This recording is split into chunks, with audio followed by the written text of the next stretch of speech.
ब्रह्मचर्य, इसमें महत्व बुद्धि रखने से रहा जा सकता है। ब्रह्मचर्य का महत्व, वीर शक्ति का महत्व जिसके हृदय में जागृत हो गया, चाहे स्त्री शरीर हो चाहे पुरुष शरीर हो, भगवत प्राप्ति के महत्व का प्रकाश इसी ब्रह्मचर्य से होता है। सच्ची मानना, ये जो आपका मन निरुत्साहित हो जाना, शरीर में पीड़ाएं होना, समय से दिनचर्या ना होना, प्रमाद स्थितियों का बढ़ना, कई जगह अंगों में पीड़ाएं होना, ये कई त्रुटियां होती हैं, इससे जो ये परेशानियां आती हैं।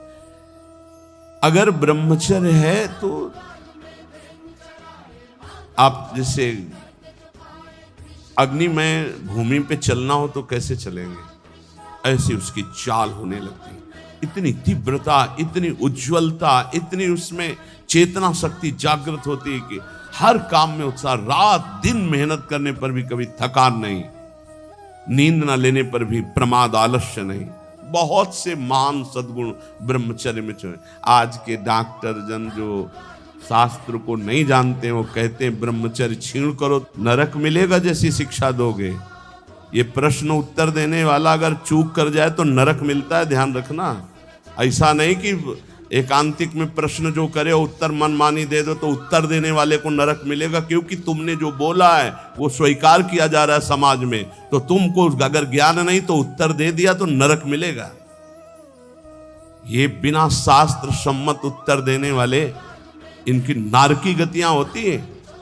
अब आपने शारीरिक संविधान का ज्ञान प्राप्त किया है तो आप भागवतिक संविधान को मानने की चेष्टा करें। आप भागवतिक संविधान का खंडन न करें। आप केवल शरीर के अंगों का ज्ञान प्राप्त किया है कि कौन सा अंग कैसे क्या चलता है, लेकिन ब्रह्मचर्य पर बोलने की सामर्थ्य तुम्हारी नहीं। तुम ब्रह्म के ज्ञाता नहीं हो, तुम शास्त्र के ज्ञाता नहीं हो, तुम डॉक्टर हो केवल अंगों के, शरीर के, बाह्य एक ढांचे के, वो भी सूक्ष्म शरीर के नहीं, केवल स्थूल ढांचे के हो। तो स्थूल ढांचे की आपको सुधार वाली बात बतानी है, कैसे रोग निवृत्ति होती है। ब्रह्मचर्य नाश करना, ये तुम कौन से सिद्धांत से बोलते हो, किस सिद्धांत से? छोटे छोटे नवीन अवस्था के बच्चे तुम्हारी बात मान करके और नष्ट होते चले जा रहे हैं। 8-8 बार 10-10 बार वो ऐसी चेष्टाएं करके इस दशा को प्राप्त हो गए कि सामने आके कहते, एक अधिकारी का बच्चा, वो अधिकारी भी बैठे थे अपनी पोजीशन में, सिर्फ आपका वीडियो सुना तो आपको बताने आया हूं, मुझे बचा लीजिए। ऐसे बैठे थे, बिल्ला लगा, मुझे बचा लीजिए, नहीं मैं अपना शरीर दे आऊंगा। नहीं नहीं बच्चा, नहीं, बिल्कुल नहीं, तुम बिल्कुल ठीक हो जाओगे। तुम एक बार हिम्मत करो, हमारी बात को मानो। हमारे पास कोई औषधि जादू टोना नहीं, केवल हमारी बात मान लो, भगवान तुम्हें शक्ति देंगे, तुम इससे निकलो, इससे निकलो। ये ब्रह्मचर्य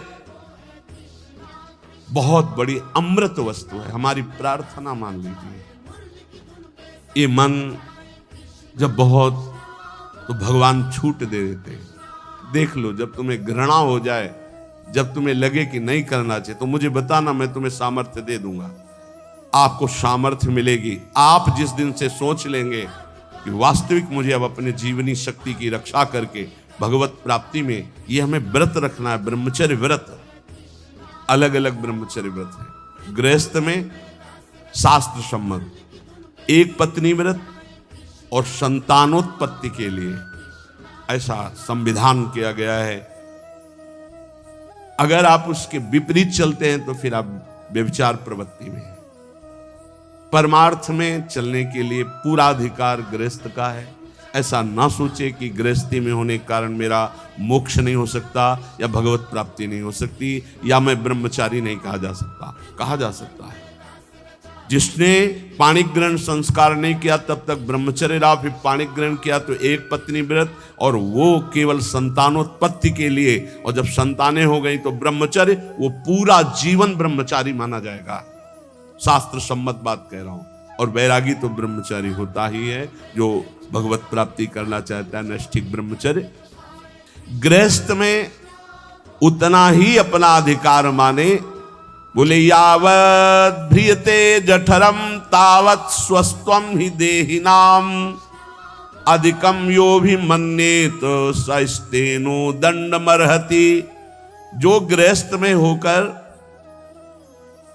ये अभिमान करता है कि मेरी इतनी संपत्ति, मेरा इतना बैंक बैलेंस, मेरा मेरा मेरा इतना है, वो दुर्गति को प्राप्त होता है। सब कुछ प्रभु का दिया हुआ है, बिल्कुल सरल भाव से समझ। नाथ सकल संपदा तुम्हारी, मैं सेवक समेत सुत नारी। और जितना प्रसाद उदर में गया और जितने में शयन किया उतना ही, ये सब प्रभु की वस्तु है। जब जहां जैसे प्रभु चाहे वैसा प्रयोग करे। मैं तो सेवक हूं।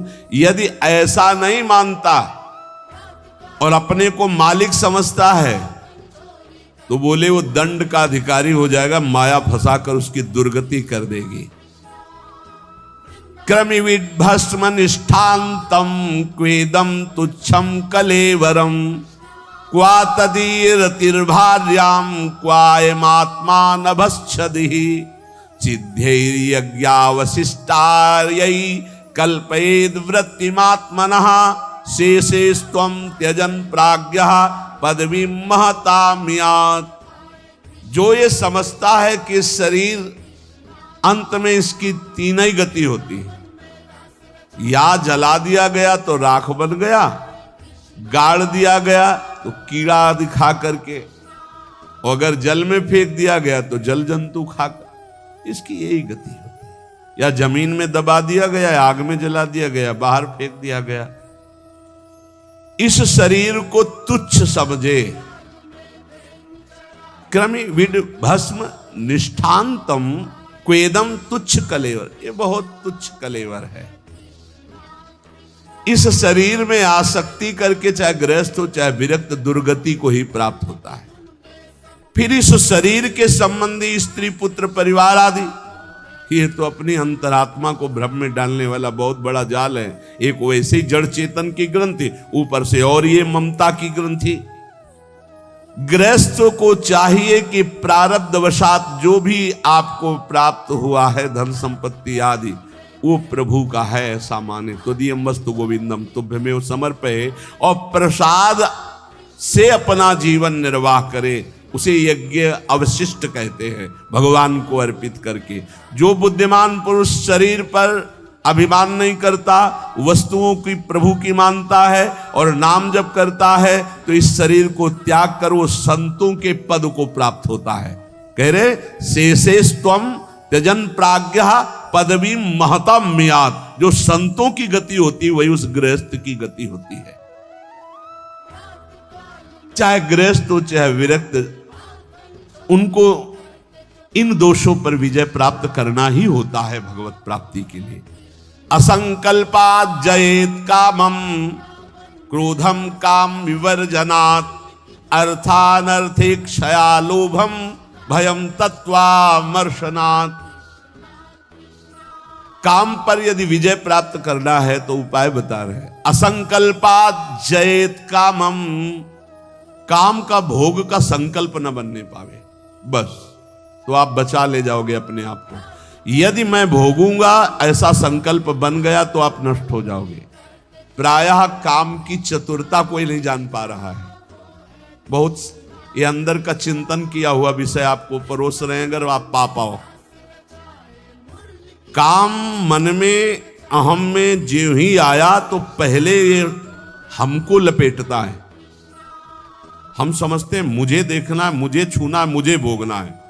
जहां ये आया बस आपका काम खत्म, अब वो अपना काम करवा लेगा। अगर आप दृष्टा बने रहे, इसके लपेट में ना में, तो आप जीत जाएंगे इसे। कि दृष्टा, एक काम आ गया मन में, एक काम अहंकार में आ गया, अहम में, नहीं नहीं मुझे नहीं भोगना। ए काम तू वहां है, मेरे पे नहीं है। मैं तुझे देख रहा हूं, तू मेरे को नहीं देख सकता, मेरे को स्पर्श नहीं। हम भूल करके उसके लपेट में आ जाते हैं, तभी हम कामी कहलाए, तभी हम परास्त हो जाते हैं। असंकल्पात् जयेत् कामम, संकल्प ही मत बनने दीजिए। कब संकल्प बनता है? ध्यायतो विषयान् पुंसाः संगास्तेषु उपजायते।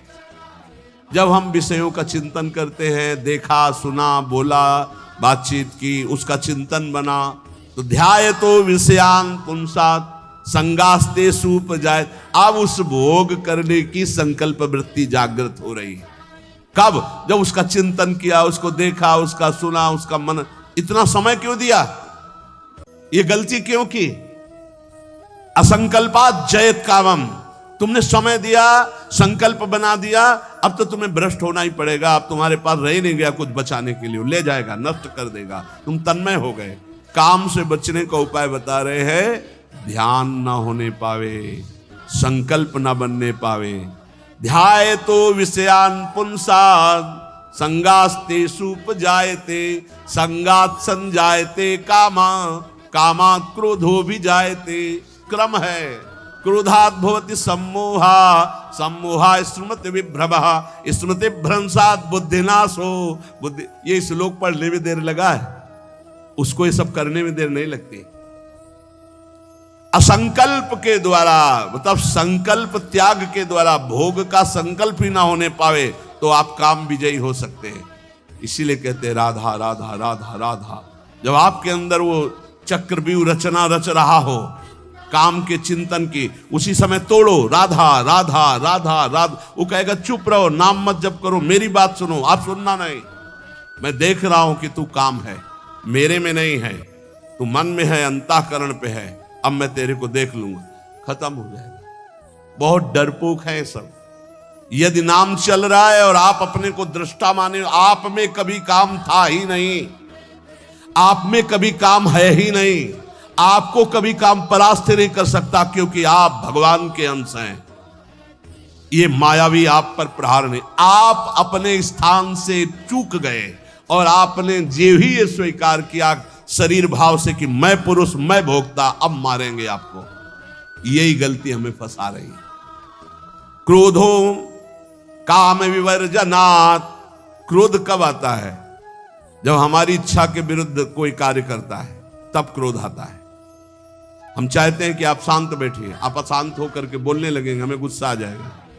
हम चाहते हैं धर्म से चलिए, आप अधर्म से चलेंगे, क्रोध आ जाएगा। हम जो चाहते हैं उसके विपरीत जब होता है तब क्रोध होता है। तो ये जो हम चाहते हैं, भले हम धर्म चाहते हैं, शांति चाहते हैं, मंगल चाहते हैं, तो ऐसी चाहत संभाल के कि बाहर अशांति, अंदर अशांति प्रवेश न कर पावे। अगर बाहर कोई अशांत हो रहा है तो जोई जोई प्यारो करे, सोई मोई भावे। शांत, आप तो शांत रहिए, अशांति आपके अंदर न जाने पाए, क्योंकि आप शांति प्रिय हैं। हम क्या करते हैं, बाहर शांति स्थापन के लिए अंदर शांति खो देते हैं। बाहर हमारी इच्छा के विपरीत हुआ कि अंदर हम अशांत हो जाते, गड़बड़ी।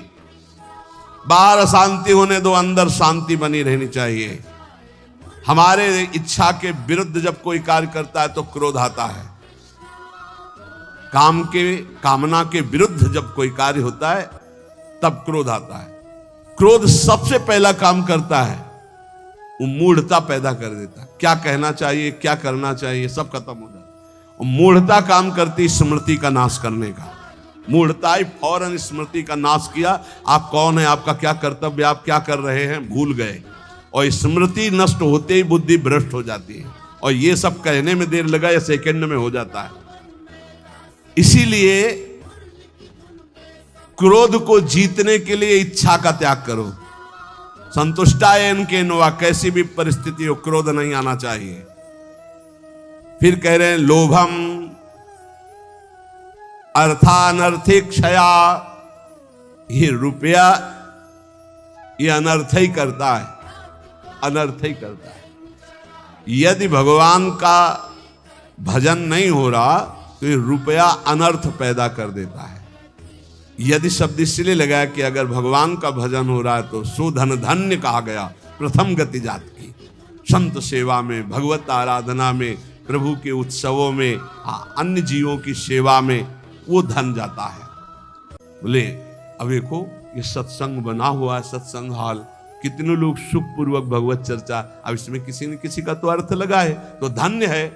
जब तक सत्संग होता रहेगा, नाम कीर्तन होता रहेगा, ये बना है, उसका सुकृत हो रहा है। देने वाला तो गया, लेकिन उसका अर्थ और उसका ब्याज और उसकी महिमा उसको परम सुख प्रदान करती रहेगी, क्योंकि ये भी धन है। और भी जगह ऐसे लगे हुए हैं। बोले ये धन अगर भगवत चिंतन नहीं, भगवत आश्रय नहीं, तो अनर्था, ये अनर्थ पैदा कर देता है। एक मार्ग में जा रहे थे तो स्वर्ण और जवाहरात आदि की असरफियों से भरी हुई एक थैली पड़ी थी, किसी की गिर गई। तो संत जा रहे थे, उनके शिष्य उठाने बोले चुप, छूना मत, मृत्यु है, मार देगी, डाइन है, खा जाएगी ये संपत्ति। गुरु जी आप उल्टा सीधा बोलने लगते हो, कितनी बढ़िया ये रतन जवाहरात हीरा की थैली, आप कह रहे हो डाइन है, खा जाएगी, छूना मत, मार देगी। अरे बड़े मजे हो जाएंगे, खूब साधु सेवा करेंगे, कीर्तन करेंगे, भंडारा, तुम्हें विश्वास नहीं हो रहा ये खा जाती है। अच्छा रुको, चलो वहां झुरमुट में बैठते हैं और देखो ये डाइन कैसे खाती, किस किस को खाती। वो बैठे ही थे कि 4 राज सैनिक घोड़ों पर उस समय चलते थे, घोड़े से चारों रुक गए। बोले यार किसी की गिर गई, आसपास तो कोई दिखता नहीं, जब गिरी हुई चीज है तो हमारे ही अधिकार में आ गई, हम चारों लोग बांट लेते हैं। बोले हाँ बांट लेते हैं, चलो एक पेड़ के नीचे बैठे। यार भूख बहुत लगी है, अब इतनी संपत्ति मिली तो बढ़िया ठंडा जल लाओ और भोजन लाओ, चारों लोग पाया जाए, फिर इसे 4 हिस्सों में बांट के फिर हमारी तो ड्यूटी चल रही। 2 गए लेने बाजार से भोजन सामग्री, उसी अर्थ से उन गए, बहुत कीमती कीमती रत्न है। बोले इरादा क्या है?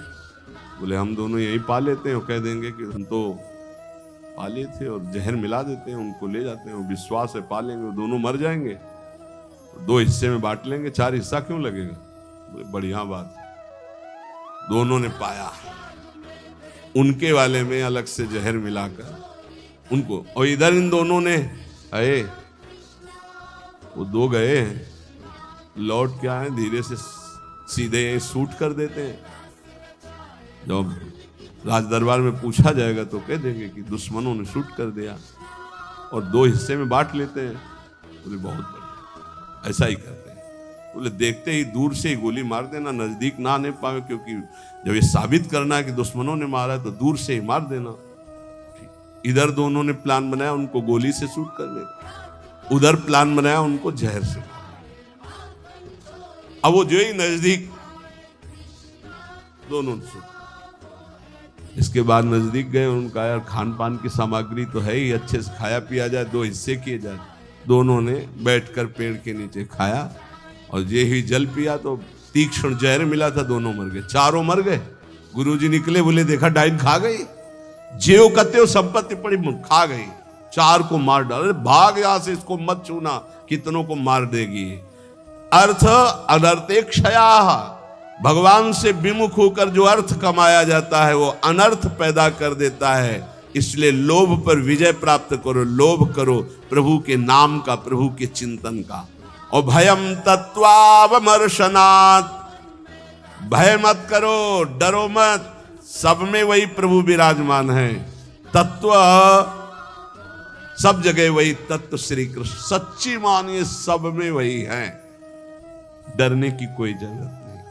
शरीर एक बार छूटेगा, इसका नाम मृत्यु लोक है, सबको मरना पड़ेगा एक बार, तैयारी कर लो मरने की। मरना शब्द बहुत ही कड़वा लगता है। एकांत में सोचो कि मुझे मरना है तो कैसा लगेगा। एक बार तो हाई बीपी तो हो ही जाएगा, नहीं हो जाए, या लो हो जाएगा, 2 में 1 हो जाता है।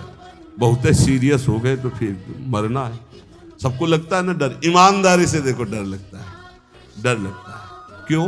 क्योंकि शरीर प्यार हो गया, हमारे प्यार का विषय शरीर हो गया है, हमारे प्यार का विषय शरीर संबंध भोग हो गए। सच्ची मानिए डर का विषय यही है। जैसे बहुत अच्छा कपड़ा नया रेशम का भी दिया जाए और कहा जाए आप ये उतार दो, तो उतारने में आपको देर लगेगी, 1 सेकंड में फेंक दोगे, क्योंकि उससे कई गुना महंगा और पवित्र वस्तु लाओ भाई हमसे। ऐसे ही आपको जब भगवत देह प्राप्त हो जाए, भाव देह, तो इस शरीर का त्याग ऐसे हो जाता है जैसे पुराने कपड़े का त्याग। अब इसी शरीर से आपको प्यार भगवत भाव तो आया नहीं, तो आपको भय लगेगा। भय मत करो, ये शरीर छूटेगा, इसीलिए हम रोज आपको एक बार याद जरूर दिलाते हैं सत्संग में कि मरोगे। यहां के सत्संग का एक बार संजीवनी बूटी चम्मच में जैसे पवाई जाती ना, तो हम तुम्हें वचन से श्रवणेंद्री में डालते, मरोगे, सब मरोगे, एक दिन मरोगे। बोले सुबह सुबह रोज मरने की बात है बाबा जी करते हैं। जानते हो क्यों करते हैं? क्योंकि तुम्हें कभी नहीं मरना है। राम मरे तो मैं मरूं, नहीं तुम मरे मेरी बला है। और अविनाशी का बालका मरे न मारा जाए। बात समझ रहे हो? तुम कभी नहीं मरोगे, तुम अविनाशी हो, लेकिन तुम शीशा में नहीं देख पाओगे अपने आप को। शीशा वाला जो है देखने में आता है वो मरेगा। समझ पा रहे हो? मरना बहुत ही खतरनाक लगे, और मरना सत्य है यहां। और आपका मरना नहीं है, कभी नहीं मर सकते, तुम अमर हो। साधना से अमर नहीं हो, तुम अविनाशी के बच्चा हो, तुम अविनाशी हो, तुम्हारा कभी नाश नहीं हो सकता। जहां ये बात आती देखो कितना अच्छा लगता है। नहीं नहीं, ये बहुत बढ़िया है कि एक लिमिट समय दिया है, 60 वर्ष, 70 वर्ष, 80 वर्ष, 100 वर्ष, इसके बाद आपका पुराना शरीर हटेगा, नया शरीर प्राप्त होगा।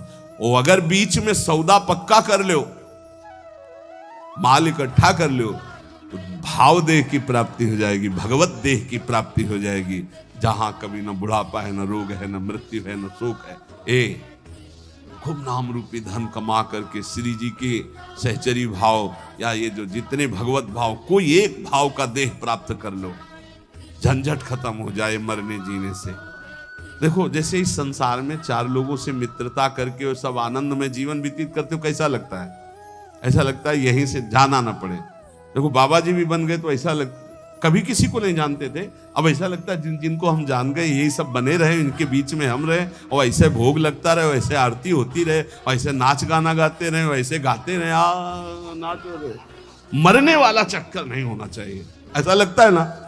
और अगर यही हम प्रगट में श्री जी के समीप हमारे प्रिया प्रीतम विराजमान है और हम भाव देह में हैं, और वहाँ मरना नहीं है, वहाँ 56 भोग लगना है लेकिन शुगर नहीं होना है, खूब पकवान पाना है लेकिन लीवर नहीं खराब होना है, खूब अच्छे अच्छे पदार्थ पाने हैं लेकिन ब्लड प्रेशर हाई लो नहीं होना है। कल एक भक्त बड़े भोले थे, उन्होंने कहा पकवान का भोग तो हम इसलिए श्री जी के नहीं लगाते कि मुहासे हो जाएंगे और लालजू को फिर अच्छा नहीं लगेगा, इसलिए हम आंवला जरूर भोग लगाते श्री, हमें अच्छा लगा। चलो उनको मालूम नहीं है पर भाव तो अच्छा है ना। सच्चिदानंद विग्रहाय सांद्रानंद प्रेम मूर्ति के पर बहुत अच्छा लगा उसका भाव कि वो अपने भाव में तो डूब रहे हैं कि श्री जी को अगर मुहासे हो गए तो लाल जी को पसंद नहीं आएगा, ऐसा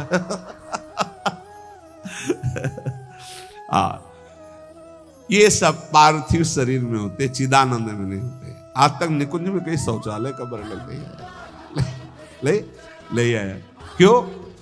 पदार्थ चिदानंद और देह चिदानंद। पाना ऐसे ही जैसे आप प्रगट में पा रहे हो ऐसे ही पाना है।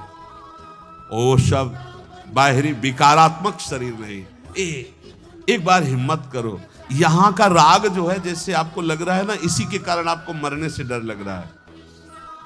ऐसे ही महान इससे अनंत गुना प्रेम प्रियालाल से हो जाएगा, धाम से हो जाएगा। कैसी कैसी कुंज निकुंजे, और सखियां बहुत प्यार करने वाली है। ललिताजू, विशाखाजू, चंपकलताजू, चित्राजू, तुंग विद्या, इंद्रलेखा, ये सब अनंत माताओं जैसा प्यार लिए आपका स्वागत करेंगी, आपको दुलार करेंगी। इनके बीच में रहना, प्रिया प्रीतम के साथ रहना, बड़ा आनंदमय जीवन। ये भक्ति रस का चरम अवस्था का महामाधुर्य रस, बिल्कुल सच्ची कहते हैं।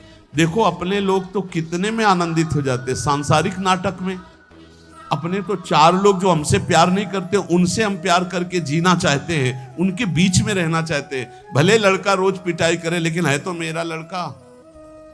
भले संसार के हमारे रिश्ते कड़ुए हो गए हो लेकिन है तो हमारे रिश्तेदार, हम उनके बीच में रहना चाहते हैं।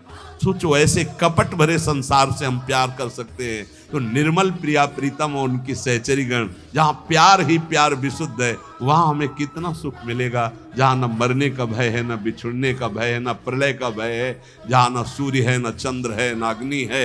एक चिदानंद तेज, एक महान ब्रह्मानंद, परमानंद, प्रेमानंद, भगवदानंद, अखंडानंद, विज्ञानानंद घन, जिन इन नामों से जिसको पुकारा जाता है वो बरस रहा है। परसत पुलिन सुलिन गिला, करसत चित सुर घोर, हर्षत हित नित नवल रस बरसत जुगल किशोर। वही चलना है अब।